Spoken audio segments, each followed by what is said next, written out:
కావాలనే మీ కలను నెరవేర్చుకోండి. సంప్రదించండి హెగ్డే ఫెర్టిలిటీ, హైదరాబాద్, తెలంగాణ.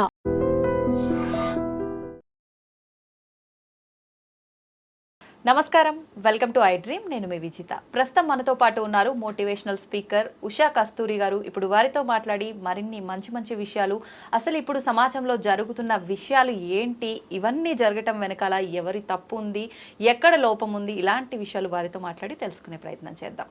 నమస్తే అమ్మా. నమస్తే అమ్మ. నేను అడగబోతున్న టాపిక్ అయితే కొంచెం చాలా మందికి ఇంట్రెస్టింగ్ టాపిక్ అయి ఉండొచ్చు. ఏంటి అంటే టాపిక్ అడగముందే మీరు కూడా అవుతున్నారు. చాలా ఇంట్రెస్టింగ్ టాపిక్. అయితే టాపిక్ ఏంటంటే అత్త కోడళ్ళు. ఓకే, మనకు పాత సినిమాల నుంచి కూడా అత్త అనగానే సూర్యకాంతమ్మ గారు గుర్తొస్తారు. కానీ ఆవిడ బేసిక్ గా చాలా మంచిదంట పాప. అవునంట కదా. కానీ పాప మన అలా క్రియేట్ చేసేసాం మనం సినిమాల ద్వారా. ఆవిడ క్యారెక్టర్ ఎలాంటిదంటే ఇప్పుడు ఎవరు ముచ్చటపడి కూడా పేరు పెట్టుకోలేరు. అవును, నిజంగా పేరు పెట్టుకుంటేనే గయ్యాలతనం వచ్చేస్తుందో ఏమో మరి, కానీ భయపడతారు నిజంగా. పేరు పెట్టుకోవడానికి కూడా లేకుండా చేసేస్తుంది ఆవిడ క్యారెక్టర్స్. అయితే మా అత్త కోడళ్ళ విషయానికి వస్తే ఉన్నారు ఇప్పుడు జనరేషన్లో కొంతమంది తల్లి కంటే మంచి చూసుకునే కోడలు ఉన్నారు, కూతురు కంటే మంచి చూసుకునే అత్తగారు ఉన్నారు. అలా అని చెప్పి అందరూ అలా ఉంటున్నారా అంటే అదొక అదృష్టం అనుకోవాలి. ఎవరో ఒకరి వేల మీద లెక్క పెట్టొచ్చు. ఎంతసేపు అత్త కోడలు అనగానే ఆ ఫైటింగే. ఇంకా 90% మంది ఇలానే ఉంటారు, 100లో ఖచ్చితంగా. ఎందుకు ఇలా అవుతుందంటారు? ఎక్కడ లోపం జరుగుతుందంటారు? ఎందుకు వీళ్ళ అమ్మతో సమానంగా తన అత్తని ఎందుకు చూడలేకపోతున్నారు ఈ కోడళ్ళు? లేదు, తన కూతురుతో సమానంగా తన కోడల్ని ఎందుకు చూడలేకపోతున్నారు ఈ అత్తలు? అసలు ఎక్కడ జరుగుతుందంటారమ్మా లోపం? అత్తగారు అనే ఒక పొజిషన్, అది చాలా గౌరవమైన ఒక స్థానం. ఏ కుటుంబంలో అయినా కూడా, ఏ స్త్రీకైనా కూడా. ఆ అమ్మాయి బయట నుంచి వస్తుంది, ఒక 20 ఏళ్ళు 25 ఏళ్ళు పెరిగి ఒక మనస్తత్వాన్ని తను జీర్ణించుకుని వచ్చినప్పుడు ఆ ఇంటి పద్ధతుల్ని చెప్పాలే తప్ప రూల్డ్ అవుట్గా చెప్తే కష్టంగానే ఉంటుంది కదా. ఇది ఫస్ట్ మెయిన్ ప్రాబ్లం ఇక్కడ కాదు, 3 తరాలుగా ఉన్న సమస్య ఇదే యాక్చువల్గా. మా ఇంట్లో అలా చెయ్యం, మా ఇంట్లో అలా ఎవరు తినరు. ఫస్ట్ ఆ అమ్మాయికి మీ ఇంట్లో ఎలా ఉంటారో ఎలా చేయాలో తెలియడానికి తనకు తెలియాలి కదా అమ్మాయికి. మా ఇంట్లో ఇలా అంటే మా ఇంట్లో తినరు, అది ముందు చెప్పాలి. ఇలా ఉంటుందమ్మా పద్ధతి, ఇలా చెయ్యి అని తను చెప్పాలి అత్తగారి, అది బాధ్యత. అది వదిలేసి మీ అమ్మ ఇది కూడా నేర్పలేదా అని అడిగే ముందు నువ్వు నీ కూతురికి ఎన్ని నేర్పించావో ఆలోచించుకోవాలి కదా. కరెక్ట్. అలాగే ఇంకొకటి చూడండి, అత్తగారి పొజిషన్లో ఎలా ఉంటుందంటే, మా అల్లుడు చాలా మంచివాడు, మా అమ్మాయిని బాగా చూసుకుంటాడు. మరి అదే పొజిషన్ నీ ఇంటికి వచ్చిన కోడలు తల్లి కూడా అనుకోవాలి కదా. మా అమ్మాయిదే రాజ్యం చాలా గొప్పగా చెప్తారు కొంతమంది. ఇప్పుడు అల్లుడు మంచోడు, మా కూతుర్ని బాగా చూసుకుంటాడు. అదే కొడుకు కోడల్ని బాగా చూసుకుంటే, కోడలు కొడుకుని ముడేసుకుంది కదా, కొంగుని ముడేసుకుందమ్మా, మా కోడలు వచ్చిందో రాలేదో మార్చేసిందమ్మా, ఇలా మాట్లాడేస్తారు. ఇది తరం మారింది, చదువుకుంటున్నారు. ఇప్పుడు చూస్తే ఇప్పుడు ప్రజెంట్ అత్తగారి పొజిషన్లో ఉన్నవాళ్ళు చాలా మంది రియల్లీ చాలా హైలీ ఎడ్యుకేటెడ్ అత్తగారు కూడా ఉన్నారు. మరి ఎందుకు ఆ ప్లేస్కి రాగానే వాళ్ళకి ఎందుకు అట్లా అవుతుందో తెలియదు. అంటే ఇప్పుడు అత్తగారి పొజిషన్కి మనిషిలోని గయ్యాళితనానికి చదువుకి సంబంధం లేదు. చెప్పాను కదా, ఏ గయ్యాళితనం ఏ స్కూల్లోనూ ఏ యూనివర్సిటీలోనూ గ్రూపే కాదు అసలు. అది వాళ్ళకి ఎలాంటంటే, ఫస్ట్ మెయిన్ గయ్యాళితనం ఎక్కడొస్తుందంటే, ఇప్పుడు ఒక తరానికి మారినప్పుడు పరిస్థితులు మారుతున్నాయి, వాళ్ళ పొజిషన్స్ మారుతున్నాయి, స్తోమతలు మారుతున్నాయి, సౌకర్యాలు మారిపోతున్నాయి. నేను ఇంట్లో ఇడ్లీ పప్పు రుబ్బి దోశపిండి రుబ్బి నేను ఆఫీస్కి వెళ్ళేదాన్ని అంటే, మేబీ ఆ టైంలో మీకు మిక్సీలు అందుబాటులో లేవా, కొనుక్కునే స్థాయిలో మీరు లేరో ఆలోచించుకోవాలి.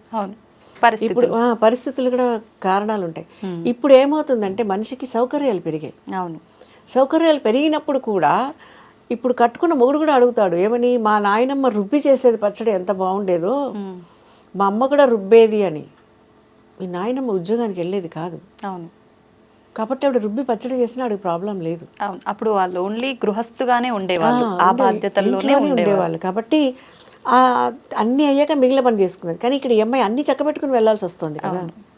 ఇప్పుడు కూడా కొంచెం తను రుబ్బుతూ ఉంటే, ఇప్పుడు పరిస్థితి ఎలా ఉందంటే, అత్తగారులకి కానీ చాలామంది అబ్బాయిలకి కానీ, అమ్మాయి చాలా అందంగా ఉండాలి, చదువుకోవాలి, బోడంత సంపాదించాలి, కానీ పాతకాలం మా నాయనమ్మ చేసినట్టుగా ఇంట్లో అన్నీ రుబ్బి ఊడ్చి కల్లాపు చల్లి ముగ్గులేసేలాగానే ఉండాలి అని. అంటే ఇంట్లో పనులన్నీ కూడా పాతక చింతకాయ పచ్చడిలాగా అప్పుడు వాళ్ళు ఎలా చేశారో అవి చెయ్యాలి మళ్ళీ.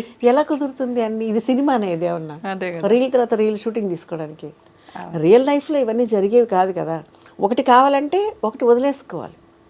అదే కుచ్చి పానీకి వెళ్ళి కుచ్చి ఖోనా పడతాయి అంటారు. అది లేకపోతే కష్టం కదా. అవును. ఇప్పుడు చదువుకున్న అమ్మాయి కావాలి అంటే సమానంగా బాధ్యతలు భర్త కూడా తీసుకోవాలి. అఫ్ కోర్స్ అందరూ లేరు. నేను ఇప్పుడు చూస్తుంటే నాకే అనిపిస్తుంది, అబ్బా చాలా బెటర్ ఈ కాలంలో అబ్బాయిలే బాగా వండుతున్నారమ్మా ఇవాళ రేపు కొంతమంది ఇళ్లలో. ఇది నిజం, ఇది మాత్రం నేను కూడా ఒప్పుకుంటా. అదే కదా, చాలా మంచిగా వంట చేస్తున్నారు. కొంతమంది అమ్మలు అయితే గర్వంగా చెప్తున్నారు, మా అబ్బాయి అమెరికా నుంచి కాల్ చేసి అడుగుతున్నాడు, అమ్మ ఇందులో ఎంత ఉప్పు వేయాలి, ఇంత కారం వేయాలి అంటే. అఫ్ కోర్స్ అక్కడికి వెళ్ళాక అందరూ వండుకుంటారులే, అక్కడ కూడా వండుకొని అమ్మాయిలు కూడా ఉన్నారు, అది వేరే విషయం.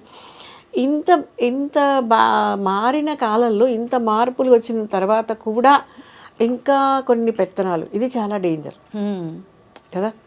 ఎందుకంటే అన్ని రోజులు అప్పట్లాగా ఇప్పుడు లేవు. అండ్ ప్లస్ వర్క్ ప్రెషర్ కూడా ఆఫీస్లో ఎంత ఉంటుంది. వాళ్ళు ఇక్కడ రెండు పాత్రలు పోషిస్తున్నారు కదా. అంతే. అక్కడ మరి ఆ ప్రెషర్ ఈ ప్రెషర్ ఎట్లా కుదురుతుంది? అవును, ఇది చాలా రిస్క్, కష్టం. అది అర్థం చేసుకోకుండా నాకు ఉన్నది కాబట్టి నాకు లేని సౌకర్యం అనుభవిస్తున్నదేమో కోడలు అన్న ఒక కుంచితంగా ఆలోచించుకుంటూ గయ్యాళితనం బయటపడుతుంది అత్తగారికి. అవును. లేదా కోడల విషయానికి వస్తే, నేను ఇంత సంపాదిస్తున్నాను, నేను ఇంత ప్రాపర్టీ ఇచ్చి మా అమ్మ నాన్న నాకు పెళ్లి చేశారు కాబట్టి నేను వీళ్ళ మాటలు వినటం ఏంటి అన్న ఒక స్థానంలో కూడా కొంతమంది కోడళ్ళు ఉన్నారు. అందరూ లేరు, కొంతమంది ఇలా ఉన్నారు. ఇప్పుడు ఇక్కడ అడ్జస్ట్ అవ్వాలనుకున్నప్పుడు ఇద్దరు అవ్వాలి, అత్తగారు అవ్వాలి, కోడలు అవ్వాలి, అదే టైంలో కొడుకు కూడా అవ్వాలి. ఇప్పుడు రెండు అడ్జస్ట్ అవ్వలేదు అనుకో, అక్కడ బాధితుడు పాపం కొడుకే, నలిగిపోతారు పాపం. బాధితుడు కొడుకే అక్కడ, అందులో డౌట్ లేదు. ఇప్పుడు ఎవరికి సపోర్ట్ చేస్తాడు? అవును, నువ్వా నేనా అంటున్నప్పుడు ఎవరిని వదులుకోలేడు కదా. అలాని ఎవరికి సపోర్ట్ చేయకుండా ఉండలేడు. సో అది అక్కడ వాళ్ళు మనిషి సంఘజీవి అన్నాడు కదా, సోషల్ యానిమల్. అప్పుడు సంఘంలో ప్రతి వాళ్ళతోటి అడ్జస్ట్ అవుతూనే ఉండాలి. పక్కింటి వాళ్ళు, ఎదురింటి వాళ్ళు, ఎక్కడ ఇప్పుడు మన ఇంట్లో మన ఇష్టం రేడియో సౌండ్ పెట్టుకుంటాం, టీవీ సౌండ్ పెట్టుకుంటాం అంటే పక్కింటి వాళ్ళు అబ్జెక్ట్ చేస్తే we have to reduce the sound. అవును. మరి అంత ఉన్నప్పుడు ఇంట్లో వాళ్ళతో అడ్జస్ట్ అవ్వద్దా? అదే కదా. అది ఆ కాంప్రమైజ్ లేకుండా ఇలా గొడవలతో ఇంట్లో పెరిగిన పిల్లలు ఉంటారే, వాళ్ళకి ఏమవుతుందంటే ఎక్కడ తాళం అక్కడ వేసి వాళ్ళ పని పబ్బం గడుపుకునే మైండ్ సెట్ వాళ్ళకి వచ్చేస్తుంది. అంటే ఏ రోటి కడుపదో రోటి కాడ పాడతారంటారు కదమ్మా, అలానా? అంతే. ఇప్పుడు దానివల్ల నష్టం ఎవరికి? పిల్లల భవిష్యత్తు కదా. అవును, ఖచ్చితంగా వాళ్ళకి ఎఫెక్ట్ అవుతుంది. పిల్లల భవిష్యత్తు చాలా రిస్క్ పడుతుంది. అవును, అంటే వాళ్ళకి ఇంకా విలువలు, ఆ బంధాల పైన అసలు ఎటువంటి వాల్యూ ఉండదు. వాల్యూ కాదు ఆ పాత్ర. అంటే ఇప్పుడు ఇక్కడ నాయనమ్మ పాత్ర, అమ్మ పాత్ర, ఈ రెండింటి మధ్యలో కోఆర్డినేషన్ వాళ్ళు, ఆ బ్రిడ్జి అది ఊగేసలాడుతూ ఉంటుంది, ఎప్పుడు తెగిపోతుందో తెలియదు వాళ్ళకి. రెండు పొజిషన్స్ చిరాగ్గానే అనిపిస్తాయి. అవును. ఒక వయసు వచ్చిన తర్వాత ఇద్దరిని భరించలేరు. చూడరా మీ అమ్మ ఎలా చేస్తుంది అంటే, చూసావా మీ నాయనమ్మ ఎలా చేసిందో, లేదా చూడు మీ అమ్మ ఎలా చేస్తుందో, లేదా మీ నాన్న ఇలా చేశాడా అన్న స్థానంలో పెరిగారు అనుకోండి చిన్నప్పటి నుంచి, వాడికి ఏ పాత్ర మీద వాడికి అభిమానం ఉండదు కదా పిల్లలకి, అమ్మాయి అయినా అబ్బాయి అయినా కూడా. అవును, అవును. ఇప్పుడు దీని డ్యామేజ్ ఏమవుతుంది వాళ్ళకి? వాళ్ళ స్టడీస్ మీద ఉండొచ్చు, వాళ్ళ క్యారెక్టర్ మీద ఉండొచ్చు, వాళ్ళ డెవలప్ మీద కూడా ఉండొచ్చు. అవును, ఫ్యూచర్ పైన కూడా. ఫ్యూచర్ పైన ఇవన్నీ డ్యామేజ్ అయితే ఆటోమేటికల్లీ వాడి ఫ్యూచర్ వాడు సెలెక్ట్ చేసుకోలేడు. ఇప్పుడు వాడికి డౌట్ వస్తుంది ఏం చేయాలని. ఆ పిల్లలకి క్వశ్చన్ మార్కే ఉంటుంది. ఇప్పుడు ఎక్కడ అడ్జస్ట్ అవ్వాలా వద్దా? ఇప్పుడు మా అమ్మ గట్టిగా అరిచింది కాబట్టి నాయనమ్మ మీద మనం కూడా అలాగే ఉండాలా? ఇప్పుడు ఆ కోడల పొజిషన్ తనకు వెళ్తున్నప్పుడు ఒక అమ్మాయి అయితే ఓహో ఇప్పుడు ఇలా ఉండాలా అని ఒక డౌట్ వాళ్ళకి వస్తుంది కదా. అంటే ఒక్కొక్క సందర్భాల్లో ఏమవుతుందంటే అమ్మ, ఆ రిలేషన్ పైన వీళ్ళకి వాల్యూ పోవడంతో పాటు వీళ్ళు ఇప్పుడు మమ్మీకి వీళ్ళు బాగా బాండింగ్ అనుకోండి, మమ్మీ వాళ్ళ నానమ్మని సరిగా చూసుకోకపోతే వీళ్ళు కూడా నానమ్మని దూరం పెట్టే సిచ్యువేషన్స్ ఏర్పడవచ్చు. తెలియకుండా ఈ శత్రుత్వాలు ఏర్పడతాయి కదా, నేర్చుకుంటూ ఉంటారు. అవును, అవును. నిజంగా అంటే ఇలాంటివి జరగకుండా ఉండాలి అంటే ఖచ్చితంగా మనం పిల్లలు చూస్తున్నారనే కాదు, అసలు ముందు వెనక ఆలోచించి ఎవరితో ఎలా ఉండాలి ఏంటి అనే ఒక మెలుకు తెలుసుకొని మనం ముందుకెళ్ళగలిగితే ఇలాంటి ప్రాబ్లమ్స్ ఉండవనే చెప్పాలి. ఇప్పుడు ఒకళ్ళ మనస్తత్వాన్ని ఒకళ్ళు అర్థం చేసుకోవాలి. ఓహో వీళ్ళకి ఇలాగే ఉండాలి, ఇలాగే చేయాలి, ఈ అమ్మాయికి ఇలా రాదు, ఈ రెండు అడ్జస్ట్మెంట్లు ఇద్దరి మధ్యలోనే ఉండాలి. అవును, లేకపోతే అది వీధిని పడుతుంది సంసారం కదా. నిజం నిజం. ఏ పక్కింటి వాళ్ళకి ఎదురింటి వాళ్ళకి మంచి కాలక్షేపం స్టోరీ టీవీ సీరియల్ అయిపోతుంది. అంతే అంతే. ఇప్పుడు అన్నీ అలాగే అవుతున్నాయి. అందులో అందులో కూడా అవే ఎక్కువ చూపిస్తున్నారు. అవును అవును అంతే. వైఫ్ అండ్ హస్బెండ్ గొడవలు, అత్త కోడల గొడవలు, ఇవే ఎక్కువ. ఎవరి విలనిజం ఉంటుందో, ఎవరి హీరో పాత్ర ఉంటుందో, ఎవరు బలైపోతున్నారో కూడా అర్థం కాని పరిస్థితిలో ఉన్నాయి. చూసేటోళ్ళు కూడా ఎలా ఇన్వాల్వ్ అయిపోతారంటే అదంతా నిజంగా జరుగుతుంది అన్నంత ఇన్వాల్వ్ అయిపోతారు, జీవించేస్తున్నారు చేస్తారు, జీవించేస్తున్నారు వాళ్ళు. అది రాసిన వాళ్ళకి తీసిన వాళ్ళకన్నా గుర్తుంటుందో లేదో గానీ ఈ చూసిన వాళ్ళు మాత్రం పిన్ టు పిన్ దించేస్తారు. అవునవును. థ్యాంక్ యూ అమ్మా, థ్యాంక్ యూ వెరీ మచ్.